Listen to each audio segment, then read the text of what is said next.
What up, player profiler faithful? It's your boy Matty Kiwoom. Welcome to the latest episode of the game plan. Today I'm running solo dolo, folks. It is a solo episode, Matty Kiwoom only episode, and I'm taking you, the planners, shopping today. So get that credit card out because we are going Dynasty shopping. I am going over 10 players scattered through all over the store, all over the Dynasty market. And we are going to go over 10 players that you need to be buying right now in Dynasty. So without further ado, ladies, gentlemen, get out your pens, get out those pads, and let's start game planning to dominate in our Dynasty leagues.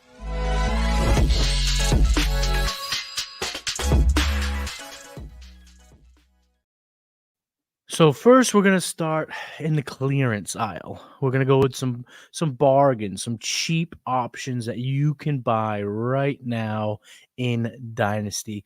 Let's start with running back from the Los Angeles Chargers. No, not Gus Bradley. No, not Gus the Bus. No, not him. The other one, J.K. Dobbins. J.K. Dobbins is cheap right now.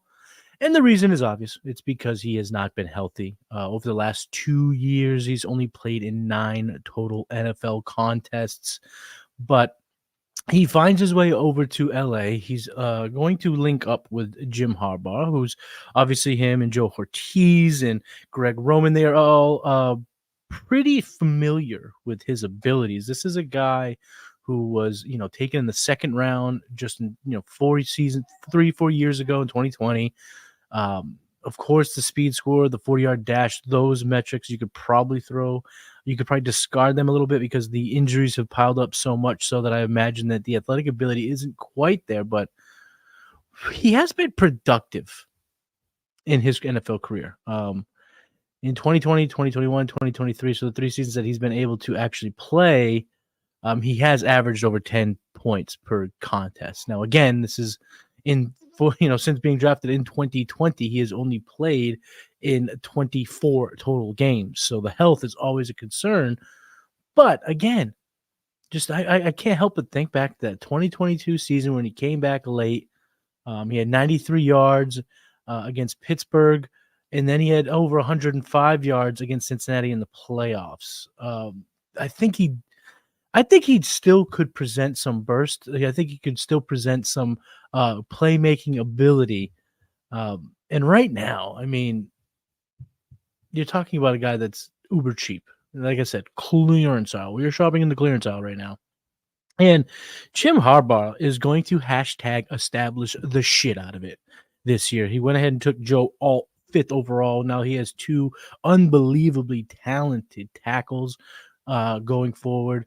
They can now shift in, they can shift inside and put some good players on the inside of that line. I think they're looking to run the football. The quote I always refer to, I think it was the most telling, was Justin Herbert has had to be Superman 100% of the time.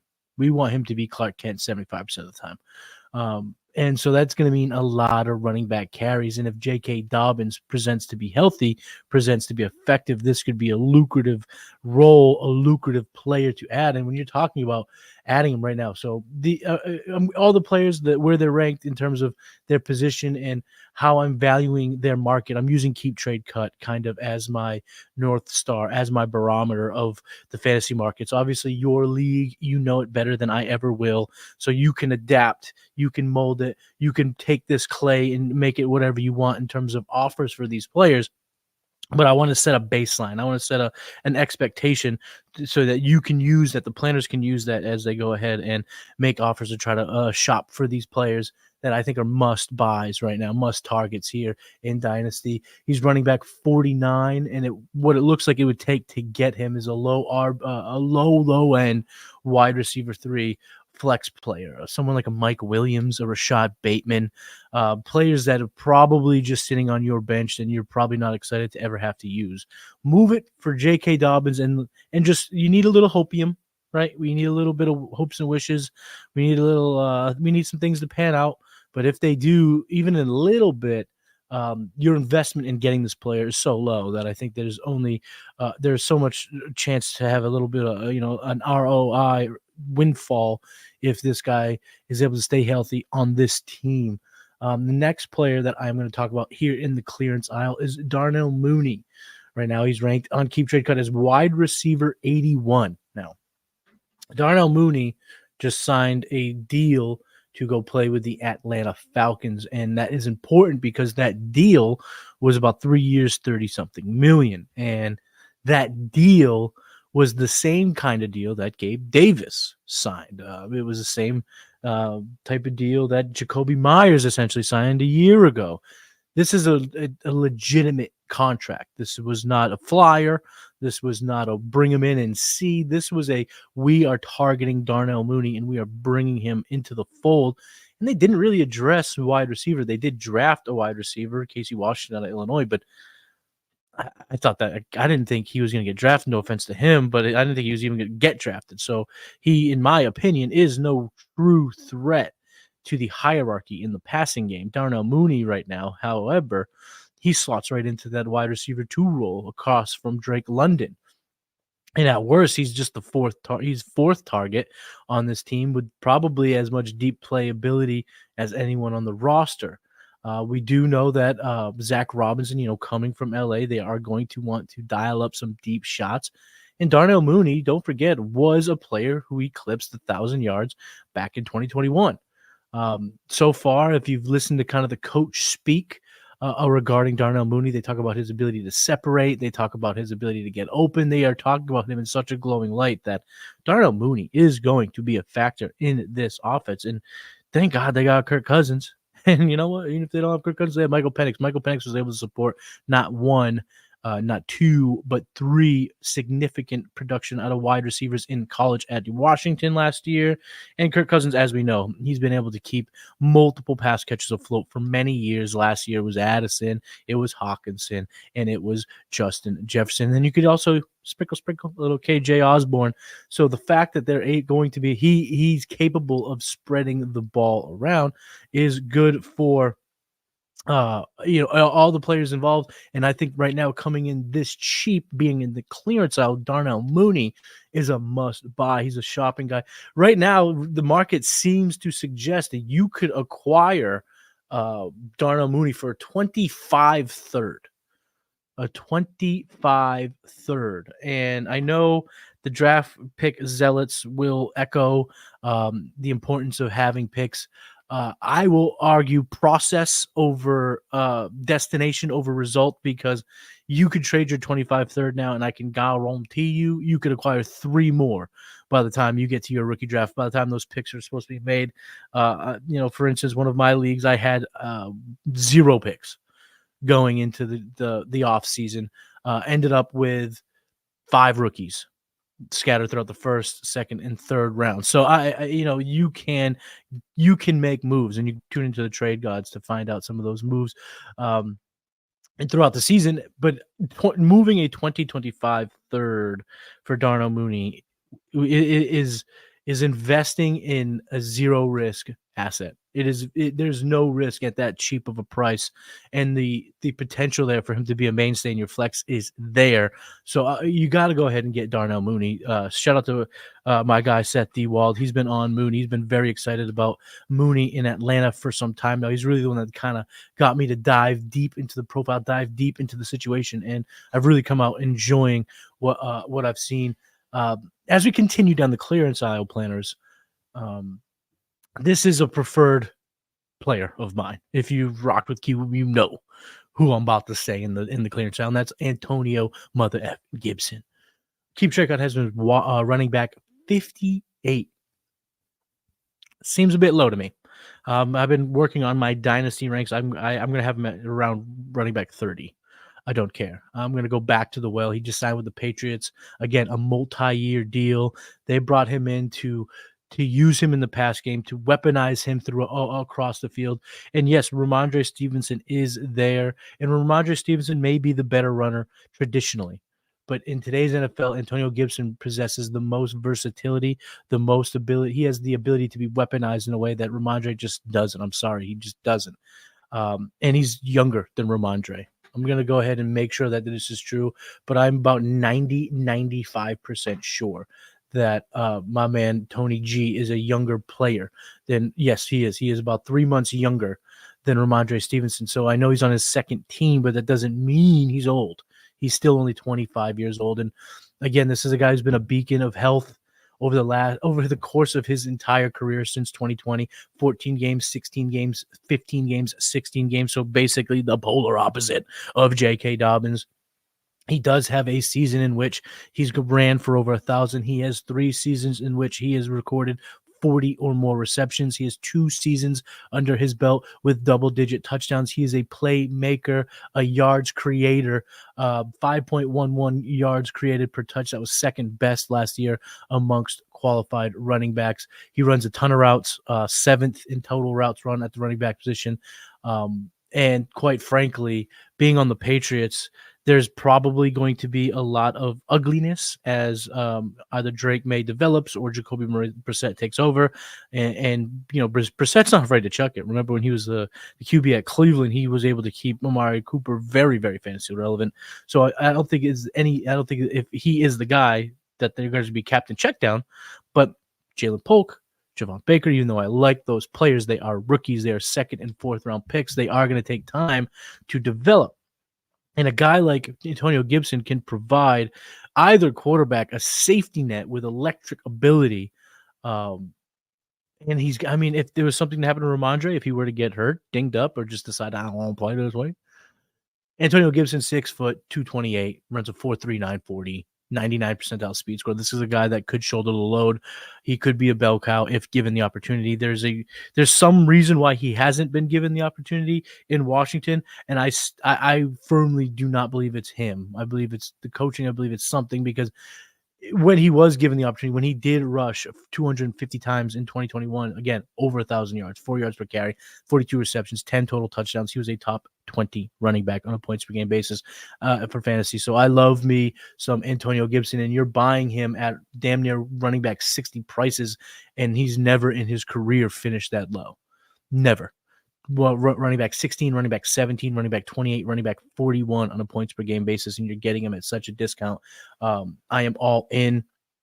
And really, what it looks like his market are lame duck running backs. You could move a lame duck running back for him, or again a third, a future third. All these kind of guys, like one price almost applies for all of them.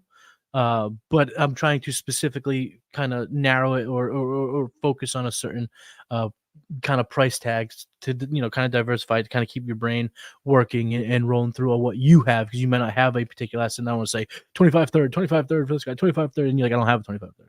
So we're going to try to mix it up. So this could be a 25 third. This could be Mike Williams. This could be a lame duck running back. And what I mean by lame duck running back is someone who has a little bit of value, but that ain't going to last. A name that comes to mind is Chuba Hubbard. Chuba Hubbard will probably have a role early on, but we all know Jonathan Brooks is a coming. Once he's healthy, they're going to use him a lot. Jonathan Brooks was the number 1 running back taken. He was taken in the 2nd round, only running back to be taken that high. The Panthers want to use him. Obviously, Dave Canales has talked about how much he's wanted to hashtag establish it. So I think Jonathan Brooks is a coming, and unfortunately, it is going to come at the expense of Chuba Hubbard. And I would move Chuba Hubbard for Antonio Gibson right now, especially if I could get anything on top. If you could get a 25 third with Antonio Gibson for Chuba Hubbard, and then use that 25 third to get Darnell Mooney, you are doing what they call in the biz, folks, cooking with gas. And we will continue cooking here in the clearance aisle. Last player I'm going to talk about is yet another running back. Seems like the running backs are coming up pretty cheap right now in Dynasty. Ezekiel Elliott just signed again with the Dallas Cowboys. This ain't sexy, folks. This ain't going to get you excited in the fantasy streets, but let's go look at what he did as he kind of took over the role of lead back for the Patriots. So starting in week 13, I believe it was, where he started to get, yes, it was week 13. So in week 12, he had a 21% or 22% snap share. In week 13, it jumped to 71%, and it stayed above 80 the rest of the year. That was when Ramondre wasn't able to play. 13.2 fantasy points, 27, 9.6, 21, 11.5, 13.1. He had not one, not two, not three, but four top 15 running back performances on a weekly basis. So that made him at worst a running back 2 on the week. He was top 20. He was top 30 two more times. I mean, this guy was productive. He still looks like he has a ton left in the tank. A ton might be an exaggeration, but enough left in the tank to beat out the likes of Rico Dowdle and Deuce Vaughn. Okay, it would be different if he was going up against Trey Benson, if the Cowboys had drafted Jalen Wright. Hell, if they had even waited and took in an Isaiah Davis, I would be like, I'd be a little bit more hesitant to Zeke. And Rico Dowdle's fine, but Zeke is a legend for this team. He's been very good in his NFL career. And the thing about him, and I do not mean to jinx you, Mr. Elliott, is he's also been a beacon of mother effing health. 17, 15, 17, 15, 16, 15. The one year he had 10 in 2017. And then his rookie, he had 15 games played. I mean, he is a guy who can stay on the field. He is a guy that will already have the trust of obviously his real life best friend, Dak Prescott, and this offense. And when push comes to shove, he still showed last year that he can catch the ball. In 2023, he had 51 receptions for the Patriots. And I don't care that he's almost 29 years old. I don't care. He's shown health. He's still shown ability. And at 6 feet, 225, he was a freak when he came out of LSU. He's looking like a freak in terms of his longevity right now. And he's at running back 62. So, basically a throwaway. That number will rise as we get closer to the season, as people start realizing that, oh my God, he's back with the boys.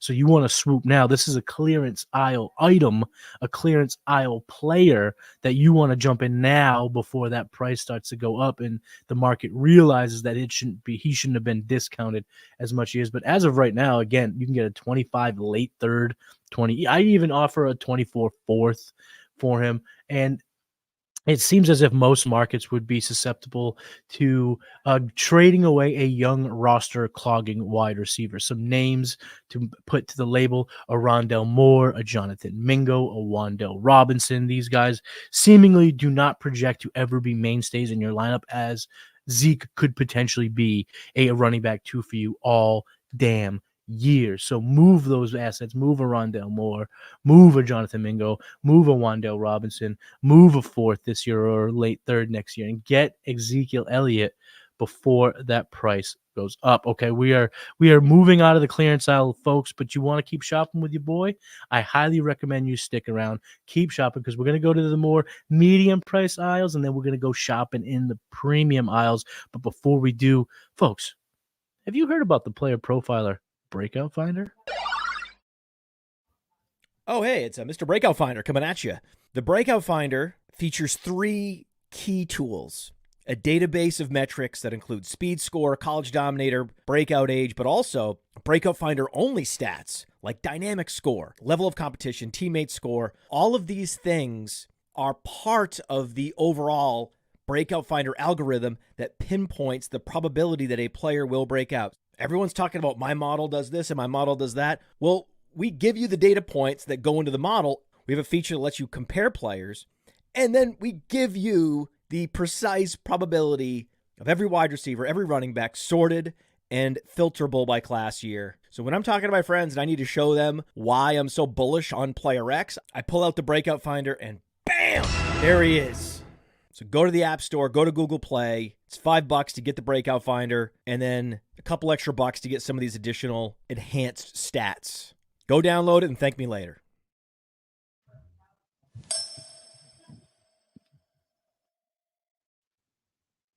Matty Kiwoom here with the game plan. I'm taking y'all shopping for some Dynasty trade targets. Let's move on to the more medium price guys. These are guys on Keep Trade Cut that are ranked around 100-ish, with a standard deviation either way. And the first player I want to talk about, again, is another running back, Joe Mixon, right now at running back 21 on Keep Trade Cut. He was traded, basically cut, but he was traded to the Houston Texans and then extended. Houston seemed to be pretty excited to add a guy like Joe Mixon, and I kind of see why. Yeah, I know he's 27. But last year, he played 17 games. He had 15.7 fantasy points per game. He ran for over 1,000 yards, had 52 receptions, showed to be pretty damn effective in a good Cincinnati Bengals offense that didn't have Joe Burrow for a majority of the year.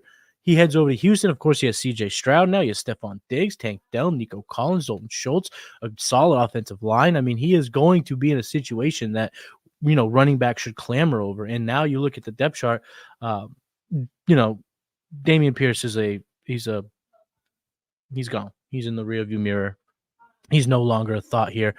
Devin Singletary, he was there last year, and he did have to deal a little bit with the Damian Pierce kind of hurdle.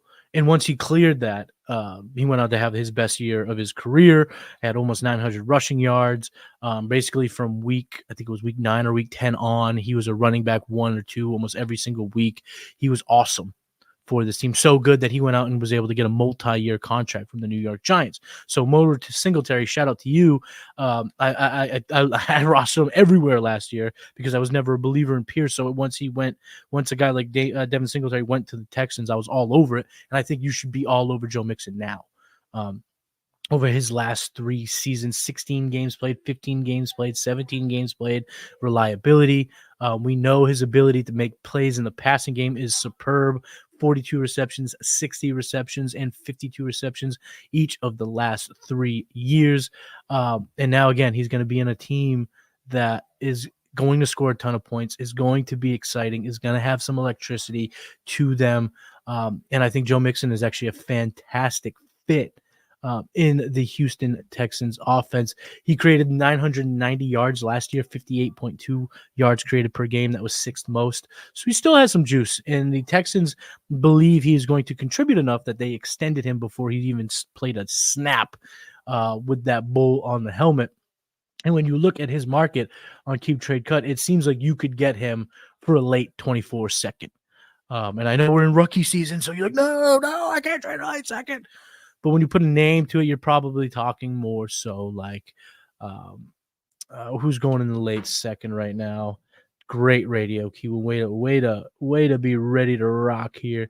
But some of the names that have been kind of going in the late second, we're looking at guys like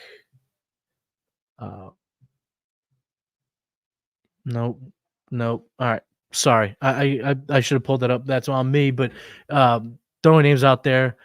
In my ranks, it would be kind of like your Jalen Polks, your Jalen McMillans, your Javon Bakers potentially late second. Yeah, I don't believe that the players that you're missing out on or that you're passing on in the late second are going to be the difference makers that a Joe Mixon can. Again, I'm sorry, I apologize. I should have had that pulled up. But a second is fair market value for Mixon, and if I'm looking to compete this year, I'm looking to make that trade. And the lucky part about this is if you wait till your rookie draft is over, I think a 25 second would do it too. So you could make that 24 second if you wanted the Xavier to get that fell, the Ricky Pearsall that fell, the Troy Franklin or whatever. There, I would do it. And then running backs that go in that range, you talk about Jalen Wrights, Trey Benson, and Jonathan Brooks are gone by that point. So the running backs in late second are not nearly going to be as productive as Joe Mixon. So however which way you want to dice it, Joe Mixon for a second, whether it be 24 or 25, is pretty dang good process. And all of these ranks are reflective of Superflex leagues. We're going Superflex shopping today. So we need to talk about a quarterback, right? I mean, if we're going to go Superflex shopping, let's talk quote to back signal caller. I think people should be out there targeting and trying to buy Daniel Jones. And I know a lot of you might be thinking, your Giants fan especially be thinking, shouldn't he be in the clearance aisle? Hey, maybe. And in one QB, he certainly is $3.99, but in Superflex, coming in at QB 29, I still think that he would still cost quite a bit in terms of where he's ranked. But Daniel Jones, he's just a year removed from being the QB 10 on a points per game basis. He had an injury-plagued 2023 season. But again, he's still in those 6 games and those 160 pass attempts showed a 67.5% completion percentage, which is a career high. And the year before that, the first year with Brian Daboll, he did 67. I mean, Brian Daboll has been a QB coacher-upper. Daboll, the quicker quarterback, developer upper day ball. I could do better. Anyway, Daniel Jones, he's going to be going into a situation where he's going to get the first crack at it. They can't get out from under that contract. He is going to go into camp as the perceived starter. Drew Lock was brought in to push him, but Drew Lock ain't coming in there and getting that job without Daniel Jones falling on his face. And he's going to have Malik Neighbors. Malik Neighbors is the best separator he's ever had as a weapon. And Malik Neighbors is a guy that can instantly help out a quarterback. You know, receivers don't make quarterbacks better. Quarterbacks make receivers better, but receivers certainly can make quarterbacks' jobs easier. They can obviously make their jobs a little bit more smooth, a little better for them. So let's not kid ourselves. Malik Neighbors is Himothy.com, and he is going to come in and create separation. He's going to get open. He's going to allow for easy pitch and catches from Daniel Jones. And, you know, Daniel Jones didn't just lose the rushing ability. Again, last year he was hurt, but the year before that, 700 rushing yards. Does he get to 7? No, but does he get to 5? I think that's absolutely in the range of outcomes with 3 or 4 touchdowns on the ground. And then he's never really had a lot of passing touchdowns. His most passing touchdowns in a season was 24. That was his rookie year. So if he can just have 25 total touchdowns rushing and passing, he's going to be a serviceable QB2 in Superflex. And when you look right now at his potential market, I think he can be had for a running back prospect.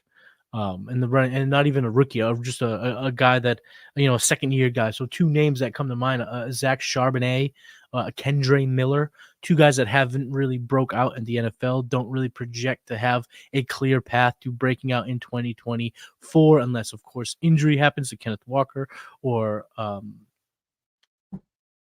Kamara. Jeez, Kiwoom, get it together. Alvin Kamara, and I'm not hoping that I like both those players this year.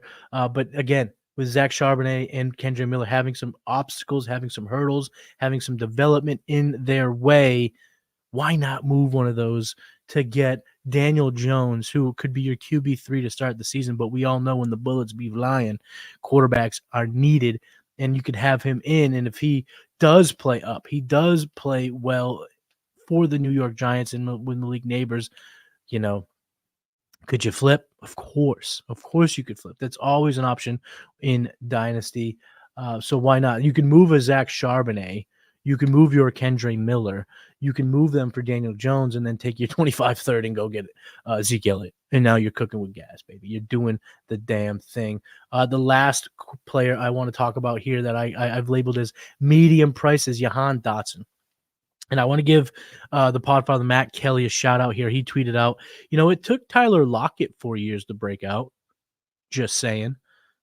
And then you look at Jahan Dotson's best player comparable that Matt tweeted, Tyler Lockett. And I had a buddy of mine text me like, I hope you didn't come up with this comp, and I don't think it's a good comp. And in my head, I'm like, it doesn't seem good now, but it might soon, because Jahan Dotson, I still believe in the talent. And how can you not? First round draft capital. He's only 24 years old. You know, he was very dominant in college, had a crazy college target share. And even though he's been disappointing, he still eclipsed 500 receiving yards both years in the NFL. He has 11 career touchdowns in 2 seasons. That's not all that bad. And then you have to think about the QB upgrade, the offensive line upgrade, the team upgrade, the coaching upgrade. There are upgrades coming in Washington. We have to prepare ourselves for the potential to have number of the players on this team outperform projections.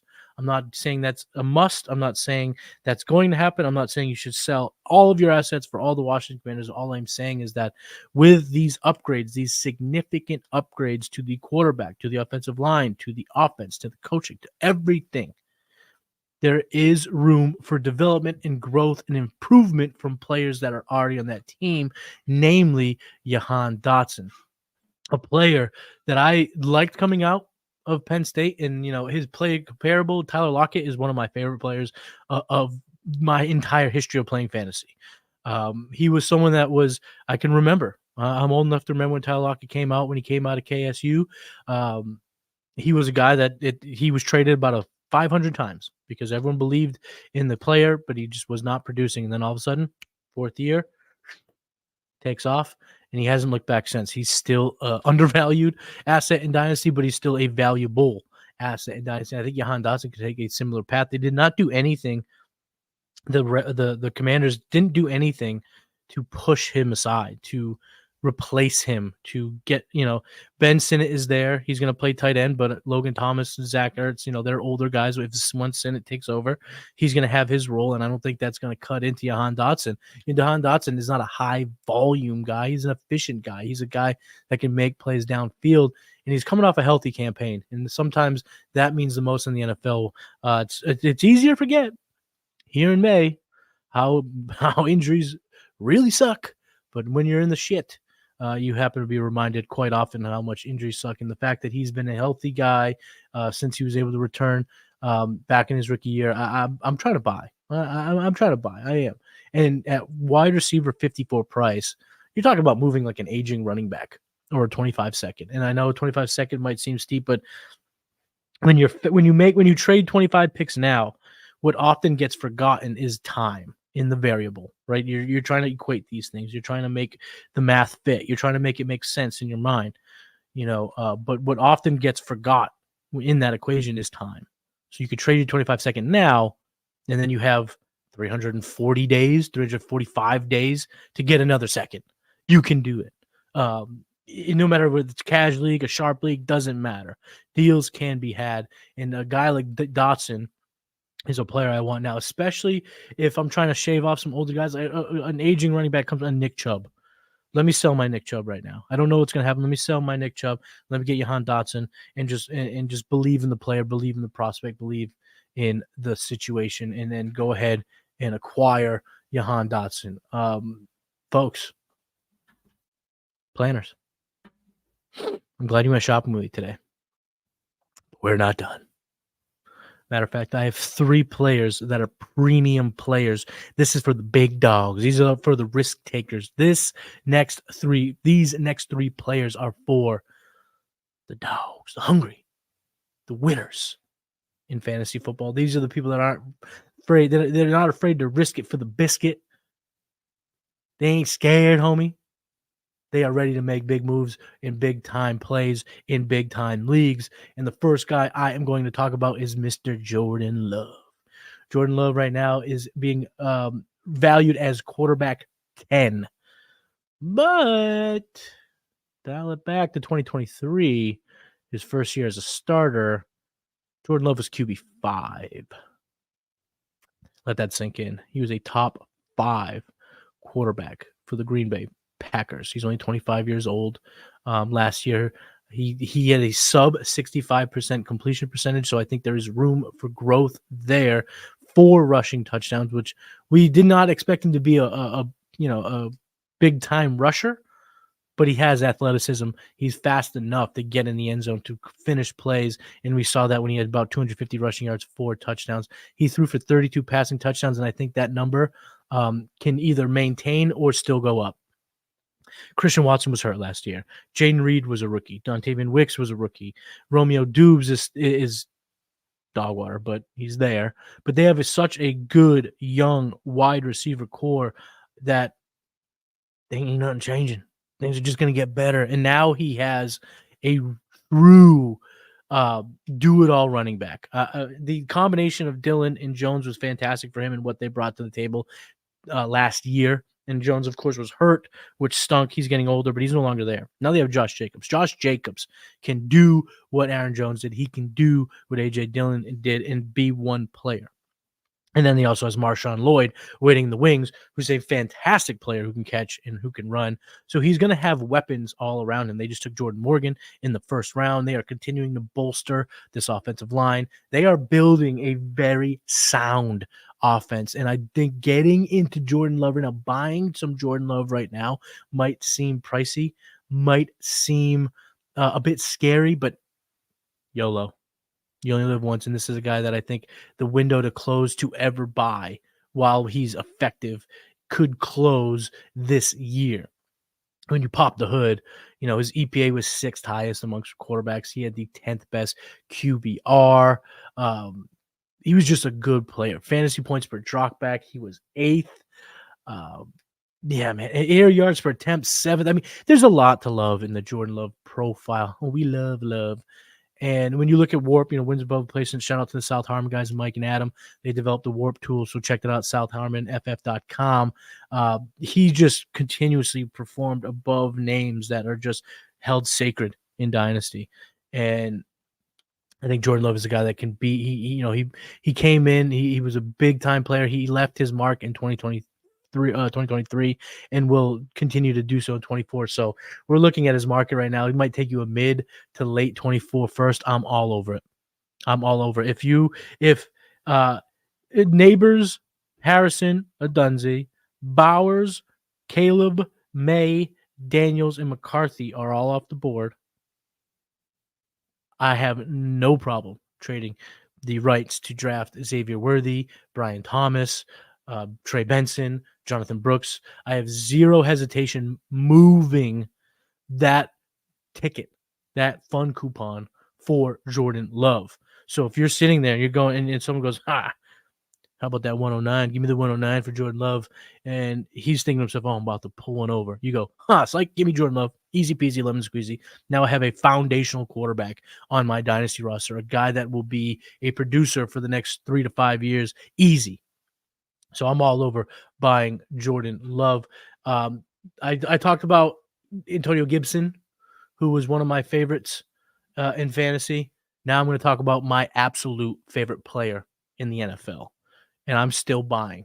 I don't care if it's expensive. I am buying Travis Kelce. Travis Kelce is 34 years old. I get it.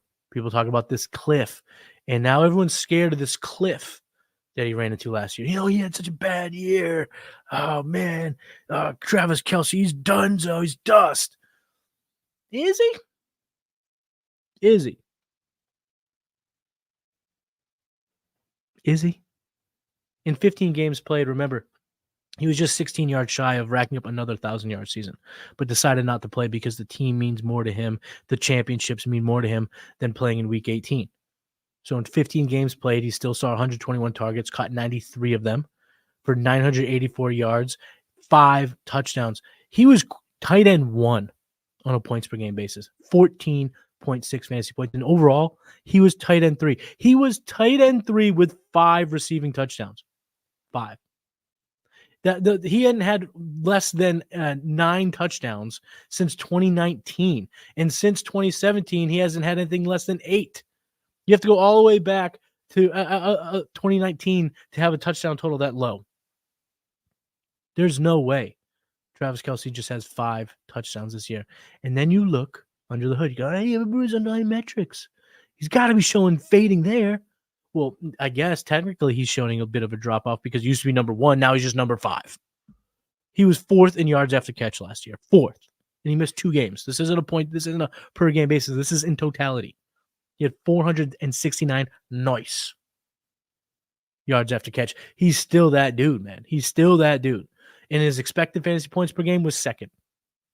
So it wasn't a bunch of touchdowns. It was not a number that's going to see bad regression negative regression going into 2024. No, this is a guy that can still do it. A 1.74 yards per team pass attempt, 3rd in the NFL.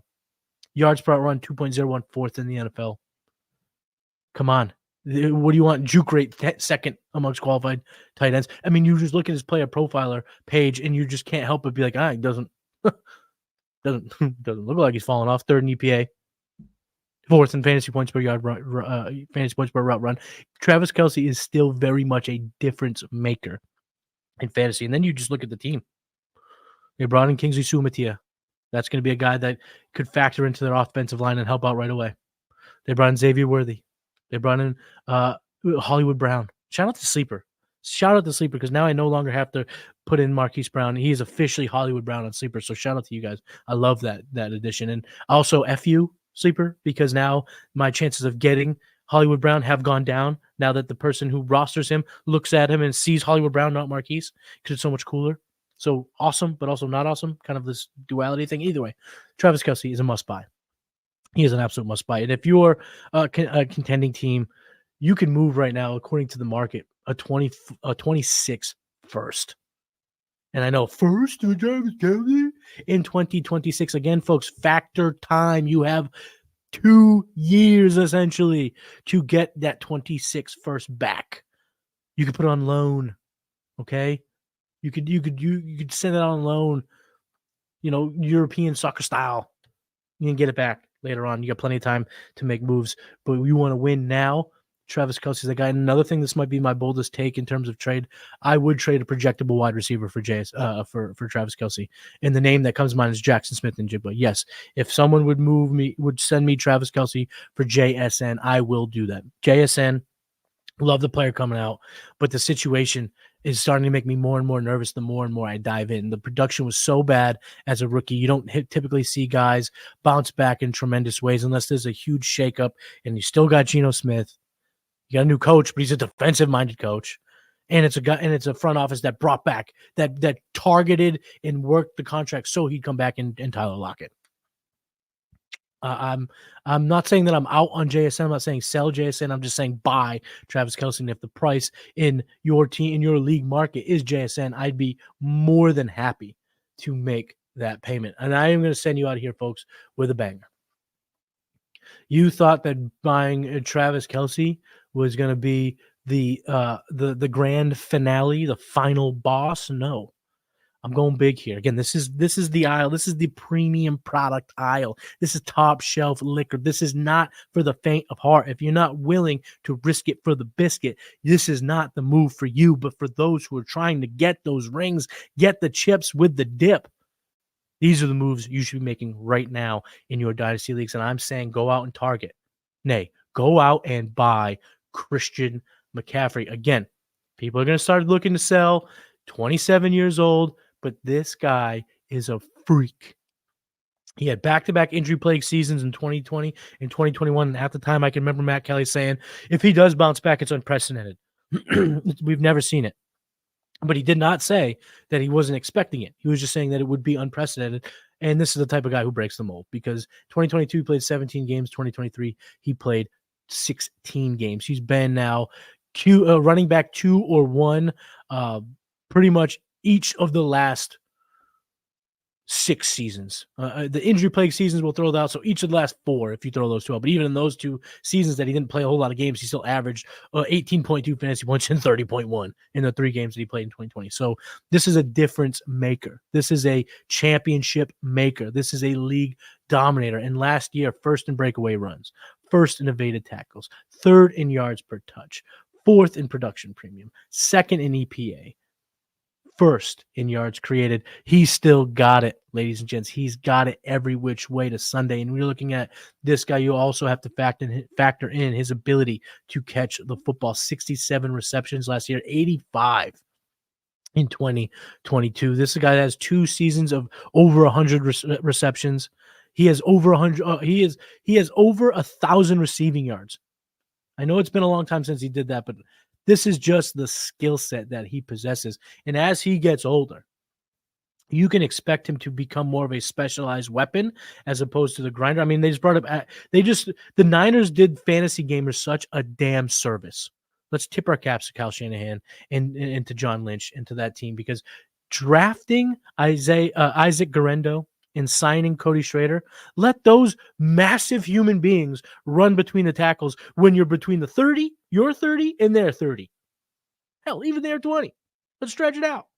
You let those monsters, those big backs, carry the brunt of those between the tackles carries, and then you weaponize McCaffrey because his efficiencies will still be there. Yeah, of course, running backs are they dominate on volume, and I'm not saying all of a sudden he's going to be a guy that gets less than 200 carries, but let's say it's around 200 carries. He had 272 last year. Let's say they cut that down by 70. I mean, we're still talking about a top 5 producer when you look at his efficiency metrics, when you look at his ability to catch the football. Because remember, he'll be on the field in the red zone situations, the money situations, the third downs. He'll be on the field regardless of how much they throttle him back usage-wise. He will be on the field when it matters most, when fantasy points are scored. And I wouldn't discount this at all. This is pure speculation. I haven't seen or read or heard anything about this. But with this type of skill set in the passing game, you can envision Christian McCaffrey becoming a James White, where he just really pretty much plays slot, plays a gadget role, and we've seen James White be productive year and year. He was not RB1. He was not RB1, but he was a productive member of a fantasy league for years. And if you're getting him now where there's still RB1 overall potential for the next, say, 2, and then after that you get a period of 2 or 3 years where he's a top 15 running back on a points per game basis, you have now got 5 years out of this player in a way that you didn't think. The market ain't telling you this. So buy Christian McCaffrey now and worry about his descent into being a non-contributor when you get to that. Cross that bridge when you get there. There's no indication that it's even on the horizon.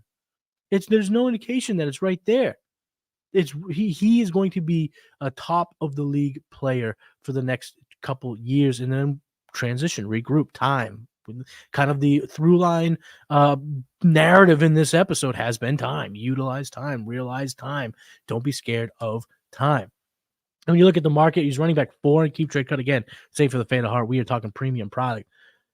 But some of the players, I think, for this is the first one we're going to put together a package as opposed for a 1-for-1, because I think this would be the approach for a contender to get him is you take an aging receiver, you take a Cooper Kupp, you take a Stephon Diggs, and you take your a running back 2, not your running back 2, but a running back 2, a Javonte Williams, a DeAndre Swift, and you go buy McCaffrey now because McCaffrey might get you that championship this year, which helps pay for your subsequent X amount of seasons in your league. Get that cheddar, baby. And then you reevaluate because I think this is a player, Christian McCaffrey. There's no signs of slowing. And I think the Niners are doing him a service by getting big, bruising backs to take away some of the useless hits that he's been taking over the last couple of years. This is a guy that can make a difference in your league. So these are the 10 players that I'm saying go out and target. Nay, go out and buy. We went shopping today, folks. Clearance aisle shopping, J.K. Dobbins, Darnell Mooney, Antonio Gibson, Ezekiel Elliott.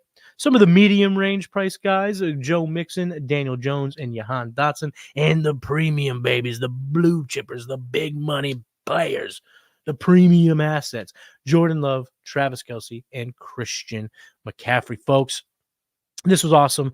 I love having guests. Having guests on is really one of the most exciting things about doing the show. But sometimes we're in a little solo dolo. See if I still got it. See if I can still stretch a quick 48. Yeah, I can. Quick 45, can. But anyway, that's the show. Thank you guys so much for tuning in. Make sure you're subscribed to the Player Profiler YouTube channel. Leave a comment. Like this video. Come on, let's get those numbers up. Let's get the algorithm. Let's pick it up in the algorithm. Smash that like button. Leave a comment. Which player are you buying from this list? Which one are you playing that are trying to buy that are not on this list? I want to talk to you, the folks that make all this happen. So shout out to you. Thank you so much for tuning in. Again, Player Profiler YouTube channel. Subscribe. Like this video, leave a comment, and if you're just in the Matty Kiwoom mood, like I like this show, I want more of them. The Executives of Fantasy Football YouTube channel, the Draft Rankings YouTube channel, you can get that, or just head over to the draftrankings.com and you can get everything else that I do that's not on Player Profile. And I do a bunch here at Player Profile, the game plan, trade guides, future cast, blue chips, the hurdle, it's all here, and we keeping the grind going.